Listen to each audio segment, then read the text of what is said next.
Hey everybody, we're just getting set up here and we'll get going in just a minute here, just a second.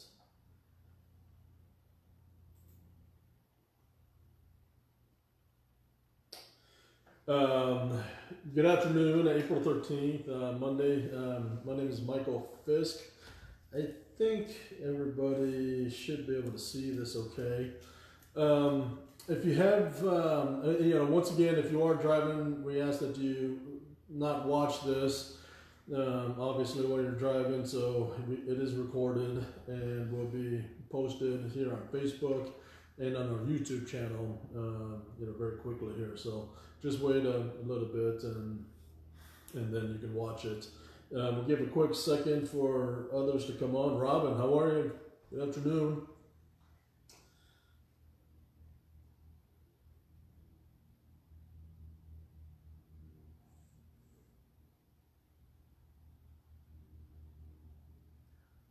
Hi, Trudy. Trudy, for those of you who don't know or haven't been in the lodge for a while, she's really had to do a lot, with all of this coronavirus stuff. She's doing more cleaning and wiping down. She's really the one that keeps able to keep the lodge open and running because of all the traffic that we have through there. But she's the one that's constantly wiping things down and cleaning that area. We also have had challenges getting food. Lunches and dinners for our drivers in orientation, and Trudy has been making several of those meals. I think she's doing all the dinners right now, pre-packaging and sending those meals home with our drivers that come in for recertification and orientation. So we really appreciate the work that Trudy's been doing on that. So we'll go ahead and get started here. Today is April the 13th. Alternative face mask, once again, there's not the N95 mask, which is the really good virus mask. The CDC and others have asked us to not buy those and use those, even though those are the best masks, because we want to save those for the healthcare workers. I've talked to my brothers. I have two brothers that are nurses, and they're having a hard time finding enough N95 masks or keeping enough masks, in supply. So the CDC and others have asked that in general, we not buy those and use those N95 masks. Obviously, if you have them, use them. But in the meantime, we've been advised to use face coverings, and there's different things out on the internet about using T-shirts and modifying T-shirts to cover your face, and so forth. The big purpose of this is the virus is spread through droplets, and droplets is really anything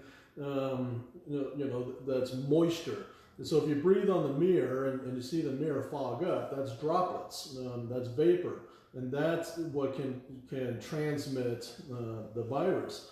And so by simply covering your face with a mask, as Kyle's demonstrating, and then one of our drivers sent in this picture of the bandana on his bear, co-driver there,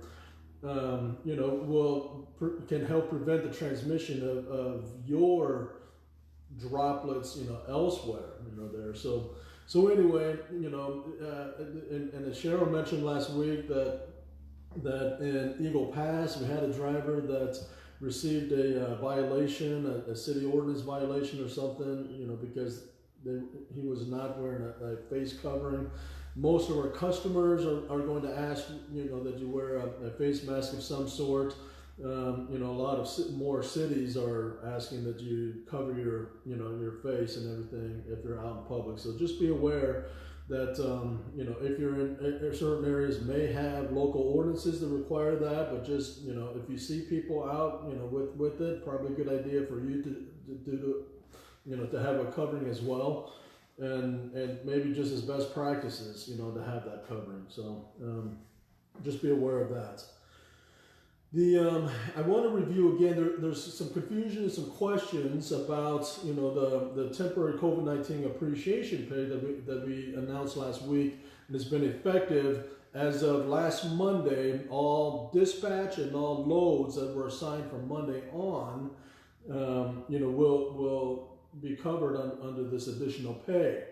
Company drivers, if you're on the, if you get a performance bonus, if you're on a mileage pay or anything like that, you'll get an additional 5 cents per mile on all your miles. That's empty unloaded miles. And again, that's between last Monday, April 6th, that is dispatched and delivered by May 3rd, Sunday, May 3rd, which is, our, week to week, payroll dispatch cycle. Owner operators, same thing, all the loads that you are assigned, and you accept and dispatch, you'll receive an additional 2% on all of those, revenue miles, that you accept there. So again, for company drivers, that on the 5 cents per mile, it'll be paid in a lump sum, and I think it's May 10th that all of that be paid in a lump sum. So basically, if you do 3,000 miles a week, which give or take is the average, it'd be worth about $150 a week per driver. That'll be paid out lump sum on the May 10th payroll, I believe. Owner operators, you're receiving that 2% on your weekly settlements. It's just, for payroll purposes, we couldn't quite, do it practically, for our company drivers, but we can for our owner operators. And then, again, for our company drivers, it'd be nice to have the little lump sum, payment there, on the 10th. Local drivers, you'll see an additional $20 per day, in addition to your local day pay, and we're able to do that on a weekly basis as well. So let me check real quick for any questions or comments. Okay. So any other questions about that, please let us know, or ask your driver manager, or send it in to Cheryl and I. Happy to answer any of the questions. Okay. Fuel cards, effective today, the fuel cards will be shut off at certain locations, which includes TA and Petro. Okay. There's also some other locations that's up in Plattsburgh and McAllister, El Dorado, and Scottsbluff and Gehring, that will still remain on into our network. Those are common fuel stops. And I think the Champlain, we just reached out a deal with the Champlain, New York, fuel stop as well. So those places will remain in network. But otherwise, we're looking at Flying J, Loves, and Pilot, that'll be in network. I do want to make an additional comment on that. The way we're able to pay for bonuses and like this COVID relief pay and so forth, is because we find savings here and there. And Frank and his team, does a tremendous job of negotiating, fuel rates, and that kind of stuff. It's interesting though to us, where our company drivers purchase fuel and where owner operators purchase fuel. Owner operators, of course, have to pay for all of their own fuel costs. And it's interesting, they don't buy fuel at these places that we have to do exceptions, the El Dorados and the Champlains and the state of California. And as a company driver, I mean, if you've been with a company where they do fuel dispatch, where they tell you what fuel station you must go to each time and get 55 gallons or 70 gallons or 60 gallons or whatever, you know how annoying, it can be, to have to follow a fuel dispatch. We don't want to do that. We're trying hard not to, micromanage everything, that our drivers, do and everything. However, fuel is a huge expense, of course, of what we do. And just be aware, especially our company drivers, there are things that you can do to help in the fuel savings as a company, which gets, translated to additional pay for everybody. It's, the 5 cents a mile, and the 2% that we're doing for owner operators, it all adds up, and we're happy to do it.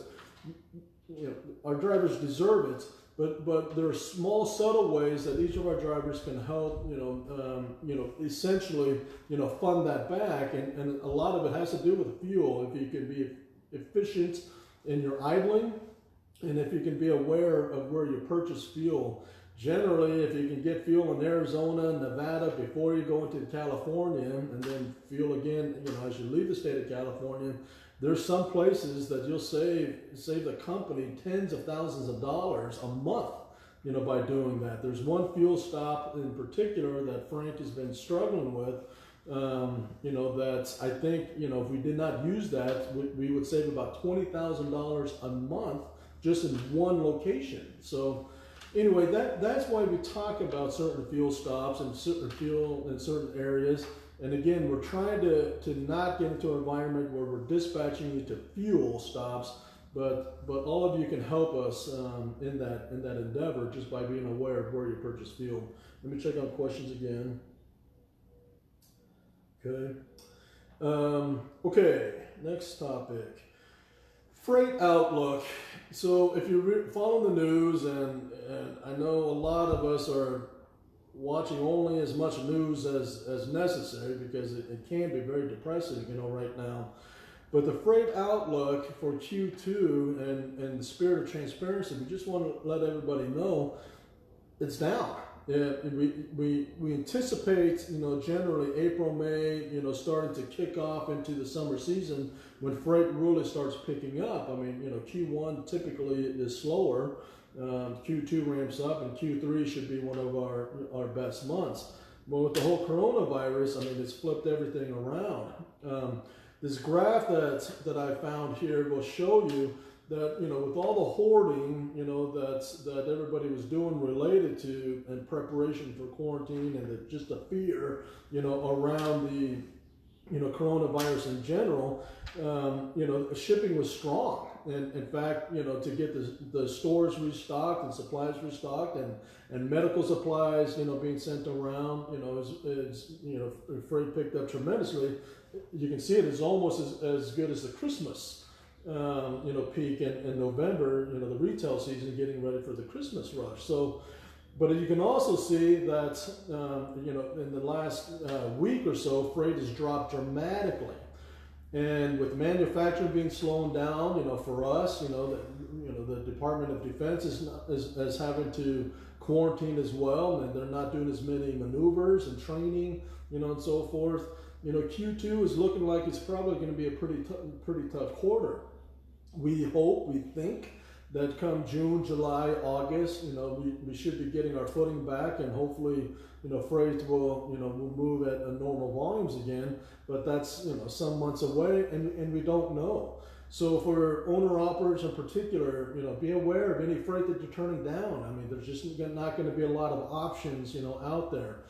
For our company drivers, be aware that mileage may not be as robust as we would like to be, and so your own miles may be down a bit. So we don't know what to expect in the future, but most economists and most projections are showing that Q2 is probably going to be a struggle, and hopefully by Q3 we're enough past the coronavirus and all the issues that we can get our footing back, but we just don't know, of course. Any other questions or anything, once again, please send them our way, and we're happy to discuss them. I mean, we're pretty transparent, pretty open, about things, but for owner operators in particular, and then our company drivers that are used to a certain amount of miles, just know that the freight outlook, it looks to be slower. I don't really have anything else. We just want to wish Cheryl a happy birthday, Cheryl Hinkle. And I think she'll be back doing Facebook Live on Wednesday, and most of you prefer that. It's interesting, the various technologies that we have today. I won't tell you how old Cheryl is. She can tell you that herself. But I did put in Google and asked Google what Cheryl's going to look like at 70 years old.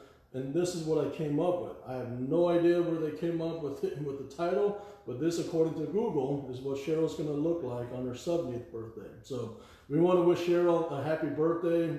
Anybody else, that has a birthday, happy birthday for sure. Let me look at questions real quick. Robin Roberts. In light of freight being lighter, I am a lease operator, anticipate some lag time between loads. When we're required to take a class to recertify, that can amount to an entire week with no revenue. Yeah, Robin, I think you're talking about your hazmat recertification. Yeah, I understand. But that's the case for our company trucks as well. We don't get revenue, on our company trucks when we have to bring in company drivers, to recertify. So generally we try to do that in times that it's going to be slow or something like that. So, give us a call and we can talk you through, those kind of things. So, yeah, Tri-State, happy birthday, Cheryl. So if nobody else has anything else, I just, again, want to wish Cheryl happy birthday. We appreciate all of you. We appreciate the work that you do. We appreciate, the sacrifices that you make and just in general times, being away from your family and friends, the home time challenges, and so forth. But in this time in particular, as John has talked about, you are the first responders and you are the front line. So we appreciate all of you. Thank you. Have a good night.